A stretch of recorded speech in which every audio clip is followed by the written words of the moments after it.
నానమ్మ ఏం కూర చేస్తున్నావు ఈరోజు? చిక్కుడుకాయ. ఎట్లా చేస్తున్నావు నానమ్మ?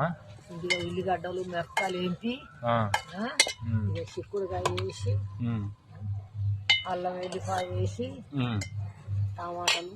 మరి ఇవాళ ఆదివారం నానమ్మ ఏం సాయంత్రానికి పిల్లలు అప్పుడు చేస్తున్నారు. అవునా? సాయంత్రం రోడ్ మీదకి వెళ్ళేది ఉంది, అప్పుడు తీసుకొస్తాం. ఇప్పుడైతే బయటికి వెళ్తున్నాం. సో అందుకైతే నానమ్మ ఆకలికి దండాడుతున్నాయి పెద్ద మనిషి. మరి గ్యాస్ మీద ఎందుకు ఉండవు నానమ్మ నువ్వు? అలవాటు అయిపోయింది.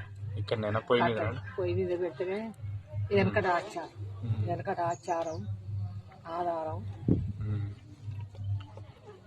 ఈ చికెన్ కంటే మీరు కూరగాయలు ఎక్కువ తింటారుగా? కూరగాయలు చికెన్ ఎక్కువ పిట్టలు చేపలు అన్నీ పెడతారండి.